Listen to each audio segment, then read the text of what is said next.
कहानी की शुरुआत माइकल नाम के एक आदमी से होती है जो कई सालों से एक सुनसान द्वीप पर अकेले जिंदा रह रहा था। उसने अपने लिए लकड़ियों और टूटे सामान से एक छोटा सा आश्रय बना रखा था और उसी में दुनिया से पूरी तरह कटकर रहता था। माइकल कभी किसी से मदद नहीं मांगता था, न ही वो बाहरी दुनिया से कोई संपर्क रखना चाहता था। उसकी पूरी जिंदगी अब उस छोटे से आश्रय तक सिमट चुकी थी। दिन भर वो वहीं रहता और उसका इकलौता साथी था उसका वफादार कुत्ता। धीरे धीरे वो अकेलापन ही उसकी आदत बन चुका था। उधर दूसरी तरफ जेसी नाम की एक युवा लड़की अपने अंकल के साथ मछली पकड़ने वाली नाव में उस इलाके के पास पहुंची। वो लोग अक्सर इन समुद्री इलाकों में मछली पकड़ने आया करते थे। अपनी पिछली यात्रा के दौरान उन्होंने पहली बार माइकल को उस वीरान द्वीप पर अकेले रहते देखा था। तभी से जेसी के मन में उसके लिए चिंता बैठ गई थी। इसीलिए इस बार उसने अपने अंकल को दोबारा वहां आने के लिए मना लिया। लेकिन इस बार वो खाली हाथ नहीं आई थी। वो माइकल के लिए खाना, दवाइयां और जरूरी सामान लेकर आई थी। जेसी जल्दी जल्दी सारे डिब्बे माइकल के आश्रय के बाहर रख देती है। इतना ही नहीं, वो अपने हाथों से बनाया हुआ एक छोटा सा गिफ्ट भी वहां छोड़ती है। उम्मीद करती है कि शायद इससे माइकल के चेहरे पर मुस्कान आ जाए। सब कुछ दरवाजे के पास रखने के बाद जेसी वापस अपने अंकल की नाव की तरफ लौटने लगती है। कुछ देर बाद आखिरकार माइकल अपने आश्रय से बाहर निकला, लेकिन उसने जेसी के छोड़े हुए गिफ्ट की तरफ देखा तक नहीं। उसने सिर्फ खाने वाला डिब्बा उठाया और बिना एक शब्द बोले वापस अंदर चला गया। ऐसा लग रहा था जैसे उसके लिए भावनाओं की कोई कीमत ही नहीं थी। हालांकि अब उसके पास कई हफ्तों तक जिंदा रहने लायक खाना मौजूद था। धीरे धीरे साफ होने लगा कि माइकल दुनिया से कुछ बहुत बड़ा छिपा रहा था। वो कभी जेसी या उसके अंकल से बात करने की कोशिश नहीं करता था, बल्कि जैसे ही उनकी नाव द्वीप के पास आती वो तुरंत खुद को अपने आश्रय में बंद कर लेता, मानो उसे इंसानों से किसी भी तरह का संपर्क बिल्कुल पसंद न हो। शुरुआत में वो बस शर्मीला और अलग थलग इंसान लगता था, लेकिन उसके अंदर एक बहुत डरावना सच छिपा हुआ था जो जल्द ही सामने आने वाला था। अगले दिन जेसी फिर से नए सामान के साथ द्वीप पर लौटी। उसने देखा कि माइकल ने अब तक उसका बनाया छोटा सा गिफ्ट भी नहीं उठाया था। ये देखकर जेसी थोड़ा परेशान हो गई। वो लगातार उसके दरवाजे पर दस्तक देने लगी, जब तक कि माइकल आखिरकार बाहर नहीं आ गया। जेसी ने सीधे उससे कहा, कम से कम मेरा गिफ्ट तो रख लो। लेकिन माइकल चुपचाप खड़ा रहा। उसने बिना कुछ बोले नया खाने का डिब्बा उठाया और फिर से अंदर जाने लगा। अब जेसी जवाब चाहती थी। उसने अपना पैर दरवाजे के बीच में अड़ा दिया ताकि माइकल दरवाजा बंद न कर सके, लेकिन माइकल बेहद बेरहम तरीके से पेश आया। उसने जोर से उसका पैर हटाया और अगले ही सेकंड दरवाजा उसके मुंह पर बंद कर दिया। अब यह बिल्कुल साफ हो चुका था कि माइकल किसी भी इंसान से रिश्ता या बातचीत नहीं रखना चाहता था। तभी अचानक जेसी के अंकल जोर से चिल्लाए, फौरन नाव पर वापस आओ। समुद्र का मौसम तेजी से बदल रहा था। विशाल लहरें समुद्र में टकराने लगी थीं, जो इस बात का संकेत थीं कि एक भयानक तूफान द्वीप की तरफ बढ़ रहा है। तेज हवाओं की वजह से उसके अंकल की नाव पहले ही काफी दूर बह चुकी थी। घबराकर जेसी ने एक छोटी बेड़ा उठाई और सीधे पानी में कूद गई। वो पूरी कोशिश कर रही थी कि किसी तरह अपने अंकल तक पहुंच जाए, लेकिन समुद्र की लहरें बेहद खतरनाक हो चुकी थीं। अचानक एक विशाल लहर आई और जेसी को गहरे समुद्र में उछालकर फेंक दिया। उधर जब उसके अंकल उसे बचाने की कोशिश कर रहे थे, तभी उनकी नाव भी जोरदार टक्कर के साथ पलट गई और पल भर में समुद्र के अंदर गायब हो गई। अब दोनों की जान खतरे में पड़ चुकी थी। उसी समय आश्रय के अंदर माइकल का कुत्ता जोर जोर से भौंकने लगा। जैसे ही माइकल ने समुद्र की तरफ देखा, उसे समझ आ गया कि जेसी भयानक मुसीबत में फंस चुकी है। बिना एक सेकंड गंवाए वो बाहर भागा। उसने अपनी नाव समुद्र में उतारी और तूफानी लहरों के बीच जेसी और उसके अंकल को खोजने लगा। जेसी को तैरना आता था, लेकिन उसका पैर एक विशाल मछली पकड़ने वाले जाल में उलझ चुका था। हर गुजरते सेकंड के साथ वो और गहराई में खिंचती जा रही थी। माइकल बिना डरे सीधे समुद्र के अंदर गोता लगा देता है। तेज लहरों के बीच वो पूरी ताकत से जाल काटने की कोशिश करता है। काफी संघर्ष के बाद वो आखिरकार जेसी का पैर जाल से छुड़ा लेता है। फिर वो उसे सुरक्षित अपनी नाव पर खींच लाता है। लेकिन जब उसने जेसी के अंकल को ढूंढना शुरू किया, तब तक बहुत देर हो चुकी थी। उसके अंकल डूबती नाव के अंदर ही दम तोड़ चुके थे। माइकल ने जेसी को सीपीआर देकर धीरे धीरे होश में वापस लाया, फिर उसे उठाकर अपने आश्रय में ले गया। जेसी लंबे समय तक बेहोश रही और मछली पकड़ने वाले जाल में फंसने की वजह से उसका पैर बुरी तरह सूज गया था। उस पर गहरे निशान पड़ गए थे, जिससे उसके लिए ठीक से चल पाना मुश्किल हो गया। जब उसे होश आया तो सबसे पहले उसने अपने अंकल के बारे में पूछा। माइकल ने शांत स्वर में कहा कि वह उन्हें नहीं बचा सका। उसने कहा कि शायद किस्मत ने पहले ही उनका अंत तय कर दिया था। यह सुनकर जेसी भावुक होकर टूट गई। उसने गुस्से में माइकल से पूछा कि क्या उसने पुलिस को खबर दी या नहीं, लेकिन जवाब देने के बजाय माइकल चुपचाप वहां से चला गया। जेसी ने कहा कि उसका परिवार उसका इंतजार कर रहा होगा और वह तुरंत द्वीप छोड़ना चाहती है, लेकिन माइकल पहले से जानता था कि अब उसका कोई परिवार नहीं बचा है। उसकी माँ की बहुत पहले मौत हो चुकी थी और अब वह दुनिया में बिल्कुल अकेली थी। इसके बाद माइकल कुछ समय के लिए आश्रय से बाहर चला गया, जबकि जेसी वहीं लेटी हुई आराम करती रही। धीरे धीरे उसकी जिज्ञासा बढ़ने लगी और उसने कमरे की दराजें खोलकर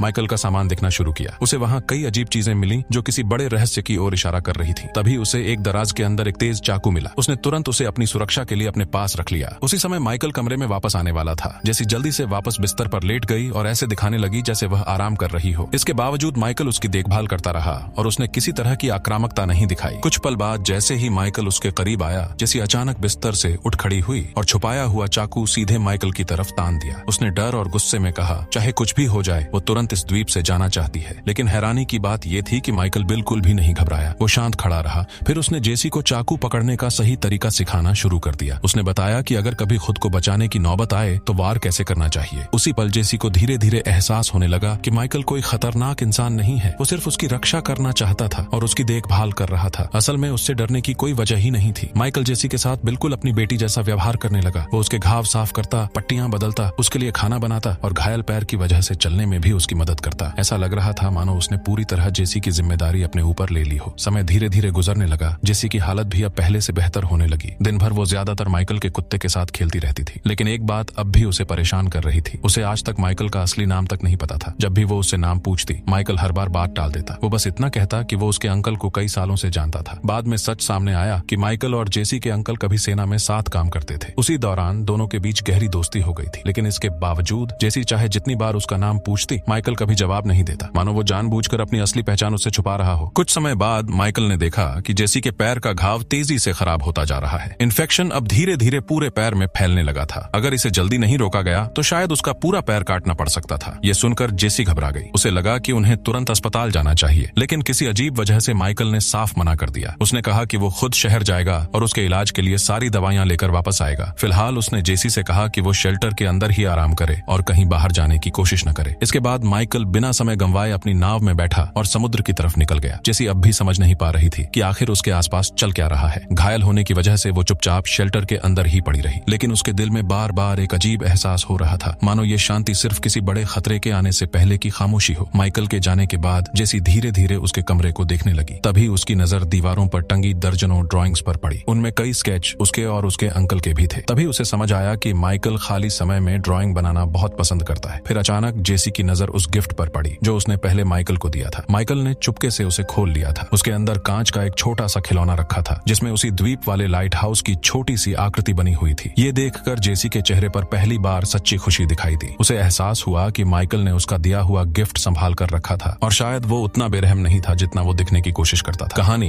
अब लंदन के एक गुप्त इलाके की तरफ बढ़ती है, जहाँ कई सरकारी एजेंट एक बेहद खुफिया मिशन पर चर्चा कर रहे थे। उन सब के बीच एक उम्रदराज आदमी मौजूद था जो इस पूरे ऑपरेशन का मुख्य जिम्मेदार था। असल में इस मिशन को खुद सरकार ने मंजूरी दी थी। इस योजना के तहत सरकार को पूरे शहर के सीसीटीवी कैमरों और लोगों के मोबाइल फोन तक सीधी पहुंच मिल गई थी। यानी निगरानी सिस्टम और फोन कैमरों की मदद से वे शहर में होने वाली लगभग हर गतिविधि पर नजर रख सकते थे। सरकार का दावा था कि इस प्रोजेक्ट का मकसद अपराध और आतंकवादी हमलों को होने से पहले ही रोकना है, ताकि किसी भी खतरे को बढ़ने से पहले खत्म किया जा सके। लेकिन जैसे ही लोगों को इस निगरानी प्रोग्राम के बारे में पता चला, पूरा शहर भड़क उठा। लोगों ने अपनी प्राइवेसी और आजादी को लेकर गंभीर सवाल उठाने शुरू कर दिए। धीरे धीरे सारे आरोप उस बूढ़े आदमी पर आने लगे जो इस मिशन को चला रहा था, लेकिन उसने बिना डरे अपने प्रोजेक्ट का बचाव किया। उसका कहना था कि इसी सिस्टम की वजह से कई बड़े आतंकवादी हमले पहले ही रोके जा चुके हैं। फिर भी जनता का गुस्सा लगातार बढ़ता गया। हर तरफ से मांग उठने लगी कि इस पूरे ऑपरेशन को तुरंत बंद किया जाए। कुछ समय बाद खुद राष्ट्रपति उस बूढ़े आदमी से मिलने पहुंचा। राष्ट्रपति अच्छी तरह जानता था कि यह निगरानी मिशन देश की सुरक्षा के लिए कितना जरूरी है, लेकिन जनता को शांत रखने और राजनीतिक दबाव संभालने के लिए उन्हें दिखावा करना जरूरी था। राष्ट्रपति ने उस आदमी से कहा कि आधिकारिक तौर पर उसे उसके पद से हटा दिया जाएगा और उसकी जगह किसी दूसरे एजेंट को नियुक्त किया जाएगा, लेकिन पर्दे के पीछे उसे पहले की तरह सैलरी मिलती रहेगी और वो गुप्त रूप से इसी मिशन को चलाता रहेगा। ये प्रस्ताव सुनकर बूढ़ा आदमी तुरंत खुश हो गया और बिना किसी हिचकिचाहट के उसने इस सौदे को स्वीकार कर लिया। उधर शहर में माइकल जेसी के लिए जरूरी सामान इकट्ठा करने पहुंच चुका था। उसे पहले से पता था कि पूरे शहर के सिक्योरिटी कैमरों पर लगातार नजर रखी जाती है। इसी वजह से वो सीधे एक कपड़ों की दुकान में गया और अपनी पहचान छुपाने के लिए कई अलग अलग कपड़े खरीदने लगा। लेकिन उसे जरा भी अंदाजा नहीं था कि बाहर खड़ी कुछ लड़कियां अपने फोन से तस्वीरें ले रही थीं और अनजाने में माइकल भी उन तस्वीरों में कैद हो गया। जैसे ही गुप्त एजेंटों ने वो फोटो देखी, उन्होंने तुरंत माइकल का चेहरा पूरे नेटवर्क में भेज दिया। कुछ ही देर की जांच के बाद एक चौंकाने वाली सच्चाई सामने आई। माइकल कोई आम इंसान नहीं था, बल्कि वो एक बेहद खतरनाक आतंकवादी घोषित किया जा चुका था, जिसे सरकार कई सालों से ढूंढ रही थी, लेकिन आज तक कोई उसे पकड़ नहीं पाया था। उसकी लोकेशन मिलते ही सरकार ने तुरंत एक बड़ा ऑपरेशन शुरू कर दिया। इधर माइकल किसी तरह सुरक्षित वापस द्वीप पर लौट आया। वो जेसी के लिए खाना, दवाइयां और उसके नाप के नए कपड़े तक लेकर आया था। काफी समय बाद पहली बार दोनों शांति से साथ बैठकर खाना खाने लगे, लेकिन तभी अचानक माइकल को बाहर से कुछ अजीब आवाजें सुनाई दी। जैसे ही उसने समुद्र की तरफ देखा, उसका चेहरा गंभीर हो गया। कई हथियारबंद सैनिक मोटरबोट से द्वीप पर उतर रहे थे। अब साफ हो चुका था कि उसकी असली पहचान आखिरकार उजागर हो चुकी है। माइकल तुरंत समझ गया कि खतरा उनके दरवाजे तक पहुंच चुका है। उसने फौरन जेसी को चेतावनी दी और उसे शेल्टर के अंदर छुपे रहने का आदेश दिया। इसके बाद उसने एक चाकू उठाया और चुपचाप समुद्र किनारे की तरफ बढ़ गया। वहां पहुंचकर वो धीरे धीरे एक रस्सी काटने लगा, जो पूरे द्वीप में लगाए गए उसके खतरनाक जालों से जुड़ी हुई थी। सैनिकों ने अभी द्वीप पर कदम ही रखा था कि माइकल ने अपने जाल सक्रिय कर दिए। अचानक ऊपर चट्टानों से एक विशाल पत्थर तेजी से नीचे आ गिरा। उसी समय छुपे हुए जालों में से एक सैनिक फंस गया और सीधे समुद्र की तरफ घसीटा गया। इसके तुरंत बाद माइकल ने लाइट हाउस की बिजली व्यवस्था चालू कर दी। तेज हैलोजन लाइट्स अचानक चमक उठी और कुछ सेकंड के लिए सैनिकों की आंखें पूरी तरह चौंधिया गईं। किसी को समझ ही नहीं आ रहा था कि आखिर हो क्या रहा है। अब साफ हो चुका था कि माइकल ने इस पूरे द्वीप को बहुत सोच समझकर जालों से तैयार किया था, ताकि कोई भी घुसपैठिया यहाँ से जिंदा वापस न जा सके। लेकिन आखिरकार सैनिकों ने माइकल को देख लिया। अगले ही पल उन्होंने उस पर गोलियां चलानी शुरू कर दी। माइकल किसी तरह गोलियों से बचते हुए पूरे द्वीप में दौड़ने लगा। एक सैनिक उसे पकड़ने के लिए चट्टानों पर ऊपर चढ़ गया, लेकिन माइकल ने पहले हमला कर दिया। उसने सीधे चाकू घोंप दिया और फिर सैनिक की लाश को चट्टान से नीचे फेंक दिया। जो भी सैनिक माइकल के करीब आता वो कुछ ही सेकंड में मारा जाता। उसकी लड़ाई का तरीका इतना खतरनाक था कि साफ पता चल रहा था उसने बेहद कठिन सैन्य प्रशिक्षण लिया है। उसके हर वार सटीक, सोचे समझे और लगभग जानलेवा थे। इसी अफरा तफरी के बीच एक सैनिक चुपके से घर के अंदर घुस गया। वो कमरे से कमरे तलाशी लेने लगा। तभी माइकल का कुत्ता जोर जोर से भौंकने लगा और सीधे उस सैनिक पर हमला कर दिया। असल में जेसी अब भी बाथरूम में छुपी हुई थी। कुत्ते ने कुछ देर तक सैनिक को रोक कर रखा, लेकिन आखिरकार सैनिक ने बंदूक निकाल ली। अगले ही पल उसने कुत्ते को गोली मार दी। बेचारा जानवर वहीं तुरंत गिर पड़ा। इसके बाद सैनिक ने बाथरूम का दरवाजा तोड़ दिया और जेसी को पकड़ लिया। उसने उसके हाथ से चाकू दूर फेंक दिया, फिर जबरदस्ती उसे घसीटते हुए नाव की तरफ ले जाने लगा। द्वीप के दूसरे हिस्से में एक और सैनिक पास से आती अजीब आवाज सुनकर धीरे धीरे एक पुराने फार्म हाउस के अंदर घुसा। वह सावधानी से अंधेरे में तलाश कर रहा था। उसे बिल्कुल अंदाजा नहीं था कि माइकल वहीं छिपकर उसका इंतजार कर रहा है। अचानक माइकल ने एक तेज खंजर सीधे सैनिक के शरीर में घोंप दिया, फिर ऊपर लटक रही रस्सी की मदद से उसे हवा में खींच लिया, जिससे वह तुरंत मारा गया। लेकिन कुछ ही पल बाद एक और सैनिक वहां आ पहुंचा। माइकल ने एक साथ दो दुश्मनों का सामना करने की उम्मीद नहीं की थी, इसलिए दोनों के बीच बेहद खतरनाक हाथापाई शुरू हो गई। दोनों कई मिनट तक एक दूसरे पर लगातार मुक्के और घातक वार करते रहे। आखिरकार माइकल ने अपनी जबरदस्त फाइटिंग स्किल्स से सैनिक को घायल कर दिया। फिर उसने पास पड़ा भारी नाव का चप्पू उठाया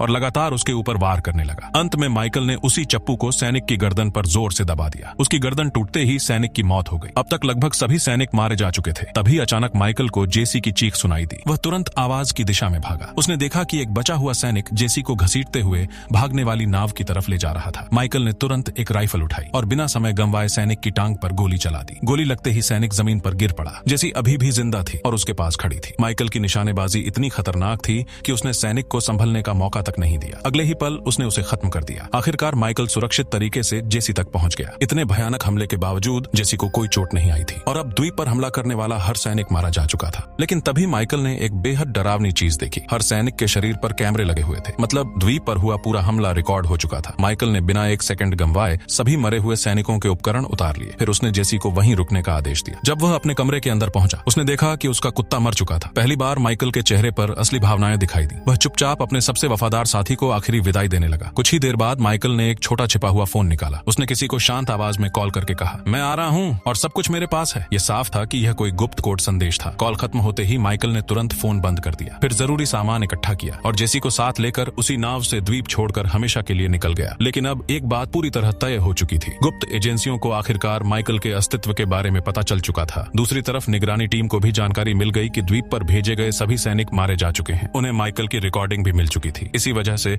अब माइकल के खिलाफ बड़े स्तर पर तलाश अभियान शुरू कर दिया। आखिरकार माइकल जेसी को साथ लेकर स्कॉटलैंड के तट तक पहुंच गया। वहां पहुंचने के बाद वह छिपने के लिए किसी सुरक्षित जगह की तलाश करने लगा। लेकिन तभी पता चला कि द्वीप पर हुई लड़ाई के दौरान माइकल को गोली लगी थी। उसके घाव से लगातार खून बह रहा था। माइकल की हालत देखकर जेसी बहुत डर गई। उसने तुरंत माइकल से इलाज करवाने की विनती की, लेकिन माइकल ने साफ मना कर दिया। उसने कहा कि उनके पास समय बिल्कुल नहीं है। एजेंट्स दोबारा पहुंचने से पहले उन्हें तुरंत गायब होना होगा। उसी दौरान माइकल की नजर पास खड़ी एक कार पर पड़ी। वह कार उनके भागने में मदद कर सकती थी, लेकिन एक बड़ी समस्या थी। कार की चाबियां गायब थीं। अगर चाबियां नहीं मिली तो वे वहीं फंस जाते। माइकल ने तुरंत जेसी को एक बंदूक थमा दी और उसे सतर्क रहने का आदेश देकर खुद घर के अंदर चाबियां ढूंढने चला गया। इसी बीच जब माइकल घर के अंदर तलाश कर रहा था, तभी अचानक एक छोटा लड़का अपने पिता के साथ वहां आ पहुंचा। उस आदमी ने आते ही माइकल पर बंदूक तान दी। एक पल के लिए माइकल को लगा कि अब उसकी मौत तय है, लेकिन इससे पहले की स्थिति और खतरनाक होती। जेसी पीछे से सामने आ गई। उसने भी अपनी बंदूक उस आदमी पर तान दी। यह देखकर वह आदमी पीछे हटने पर मजबूर हो गया। दूसरी तरफ गुप्त एजेंसी के निगरानी सिस्टम में अचानक बड़ा अलर्ट ट्रिगर हो गया। जांचकर्ताओं को एक चौंकाने वाली सच्चाई पता चली। जिस आदमी को वे अब तक आतंकवादी माइकल समझ रहे थे, वह असल में कोई और था। उनका सर्विलांस सिस्टम लोगों की पहचान गलत तरीके से बदलने लगा था। जब उन्होंने माइकल की असली फाइल निकाली, तब पता चला कि माइकल वास्तव में एक सैनिक था, जिसे कई साल पहले युद्ध के दौरान आधिकारिक रूप से मृत घोषित कर दिया गया था। यह सारी जानकारी तुरंत ऑपरेशन के पीछे मौजूद बूढ़े आदमी तक पहुंची। उसका नाम डेट्रो था। कुछ ही समय बाद एजेंसी ने माइकल को पकड़ने के लिए एक नया फील्ड एजेंट नियुक्त किया। उस एजेंट का नाम माइल्स था। जैसे ही डेट्रो को पता चला कि माइकल अभी जिंदा है, उसने तुरंत माइल्स से संपर्क किया और ऑपरेशन की हर जानकारी सीधे उसे देने का आदेश दिया। असल में माइल्स गुप्त रूप से डेट्रो के लिए ही काम कर रहा था। डेट्रो का आदेश बेहद साफ और निर्दयी था।